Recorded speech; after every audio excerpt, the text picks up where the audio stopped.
कुकू और जूजू सौतेले भाई थे। कुकू छोटा था और जूजू बड़ा। कुकू तो अपने बड़े भाई से प्यार करता था, मगर बड़ा भाई अपने सौतेले भाई से बहुत नफरत करता था। वो हर समय अपने छोटे सौतेले भाई से लड़ाई करता था। कुकू, बहुत हो गया। अब कुछ दिनों में तुम अपना अलग घर बनाओ और यहाँ से चले जाओ।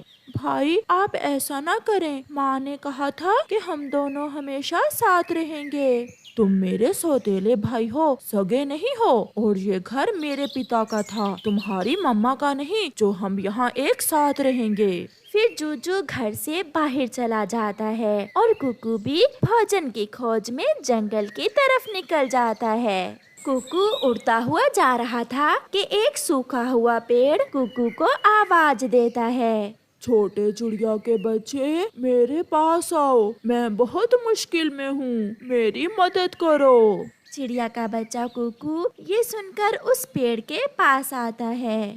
पेड़ अंकल, बताएं, मैं आपकी कैसे मदद कर सकता हूँ? मैं बूढ़ा हो गया हूँ और मेरी जड़ें भी बहुत कमजोर हो गई हैं, इसलिए मेरी जड़ें अब इस काबिल नहीं कि जमीन से पानी ले सकें। आप मुझे नदी से थोड़ा सा पानी लाकर पिला दें। मैं अभी आपको पानी लाकर देता हूँ और फिर बाद में अपना घर बनाऊंगा। क्या तुम्हारा घर नहीं है? मेरे सौतेले भाई ने मुझे घर से निकाल दिया है, इसलिए मुझे ये सब करना ही होगा। फिर कुकू बूढ़े पेड़ के लिए नदी से पानी लेने चला जाता है। कुकू जब नदी से पानी मटके में भरता है तो उसकी नजर नदी में एक कमल के फूल पर जाती है, जो उसे अपनी तरफ आकर्षित करता है।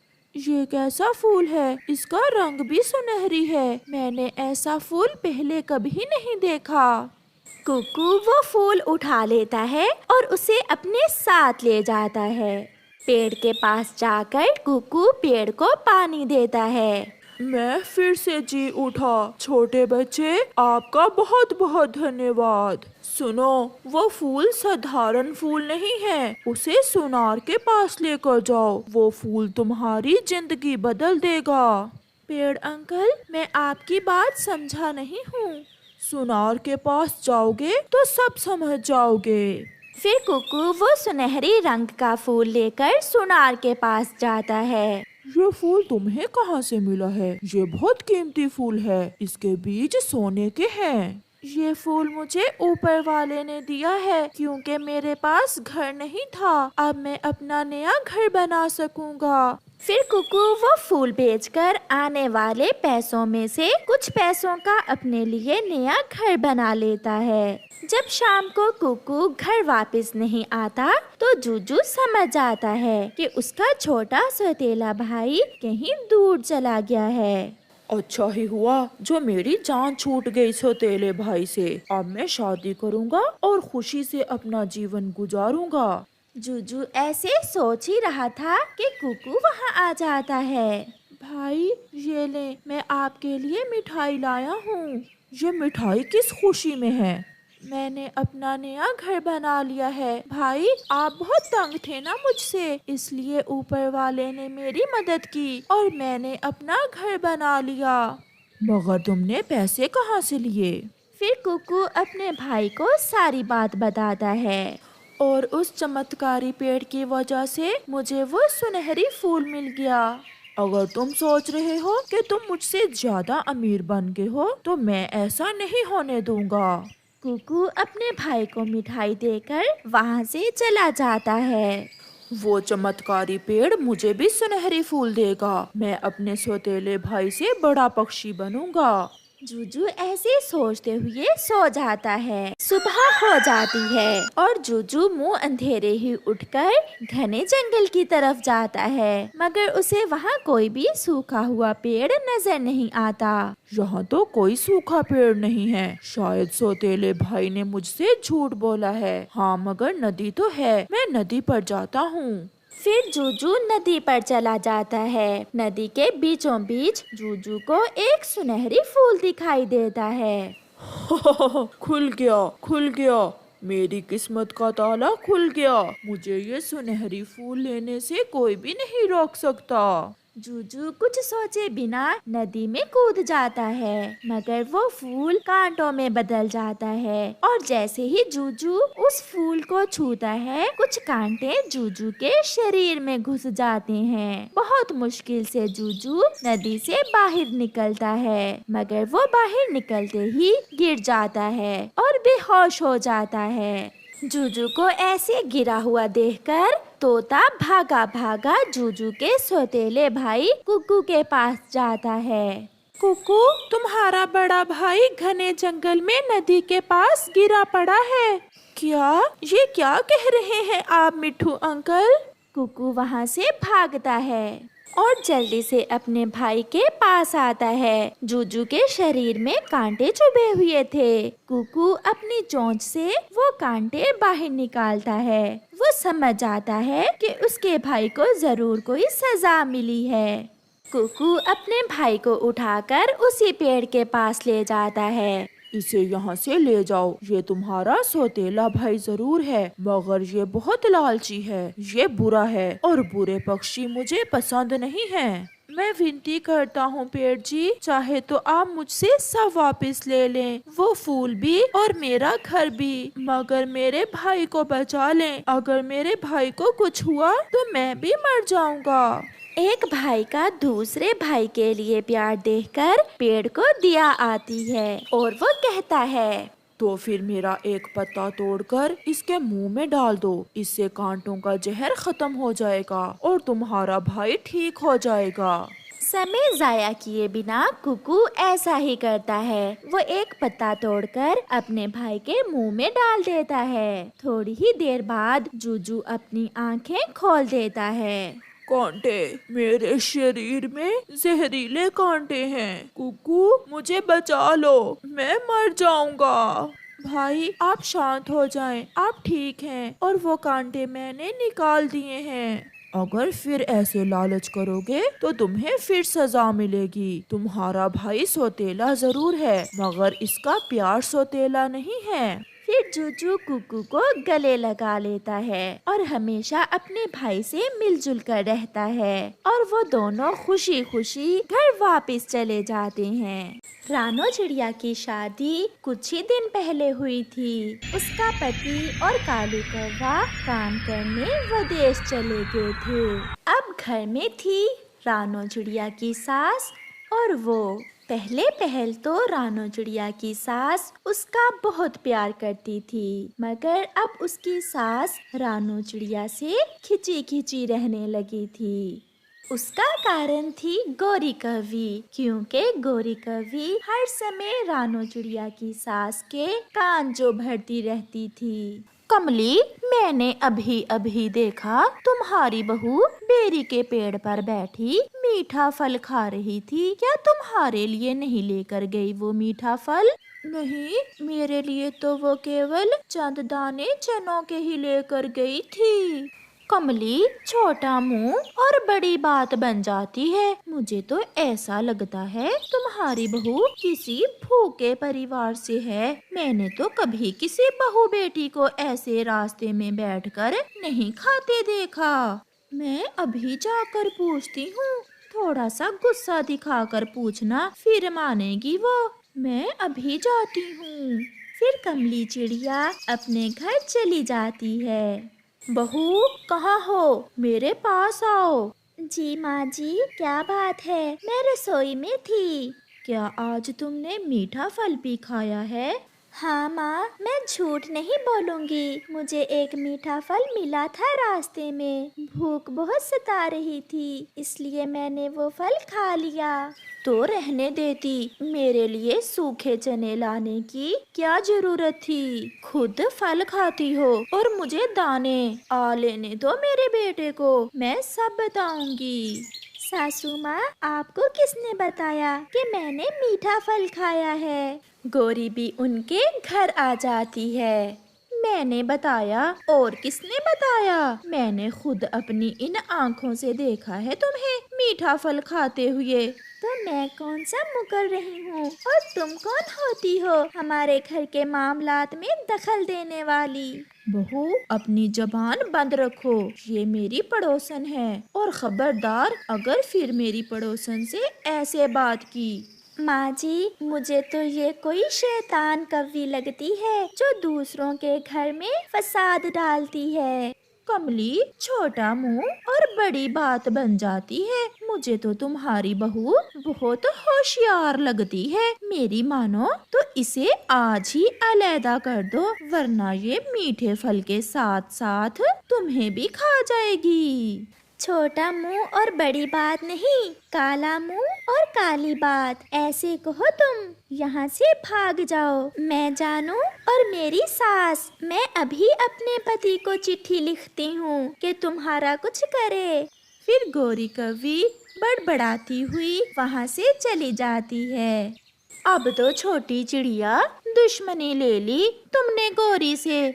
जूते मार मार कर अगर तुम्हें मैंने उस घर से ना निकलवाया तो मेरा नाम भी गौरी नहीं। सासू माँ, अब गुस्सा जाने भी दें, मैं आज आपके लिए मीठा फल ले आऊंगी। मगर रानो चिड़िया की सास चुप रहती है और रानो चिड़िया भोजन लेने घर से चली जाती है।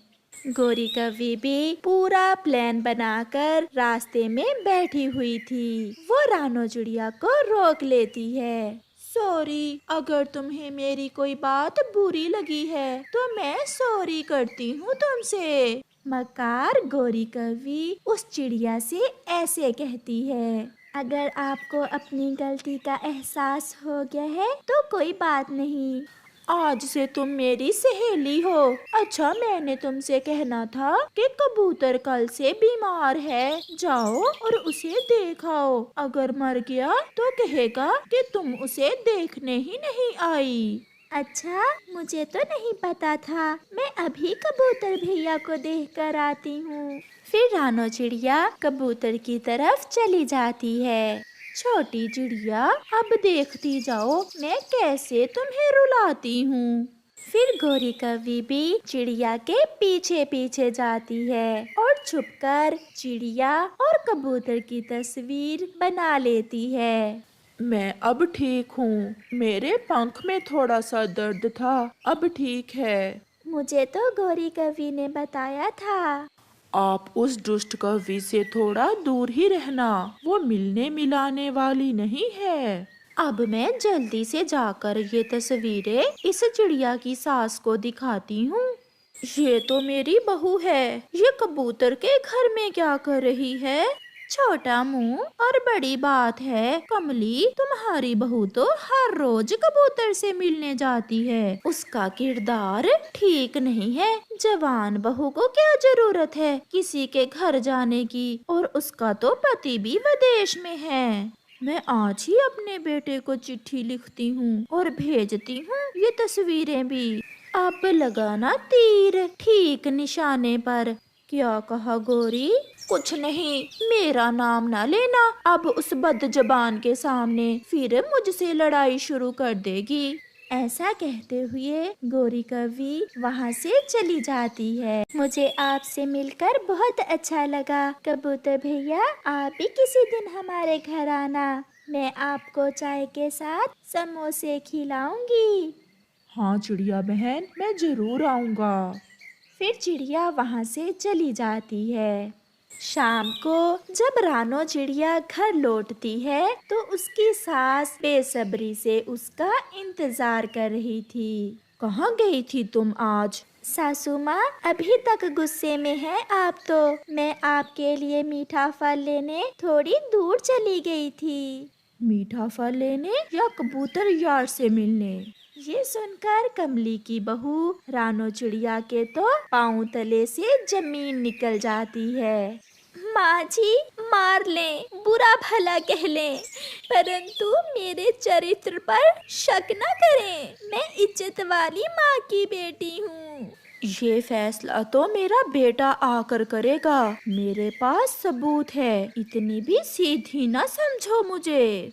फिर दूसरे दिन रानो चिड़िया की सास अपने बेटे को चिट्ठी लिखती है और साथ में वो तस्वीरें भी भेजती है। मेरे बेटे, जल्दी आ जाओ, हमारी इज्जत बहू ने सड़कों पर बिखेर दी है। ये तस्वीर गोरी ने दी है मुझे। तुम्हारी पत्नी रोज कबूतर से मिलने जाती है। रानो, ऐसी नहीं हो सकती। माँ को जरूर कोई शक हुआ होगा। मैं कल ही वापस जाकर देखता हूँ। हेलो हेलो कालू, कल रानो का पति आ रहा है, तुम भी उसके साथ आओ। तुम्हारी माँ की चिट्ठी आई है गांव से, वो बहुत बीमार है। क्या क्या माँ बीमार है? मैं कल ही आ जाता हूँ। मैं भी तुम्हारे साथ ही जाऊंगी। मैंने शादी की है तुमसे, कोई भाग कर नहीं आई जो तुमने मुझे छुपा कर रखा हुआ है। पिंकी, मेरी पत्नी ना तो मुझे छोड़ेगी और ना ही तुम्हें। वो हम दोनों को मार देगी। जो होगा देखा जाएगा।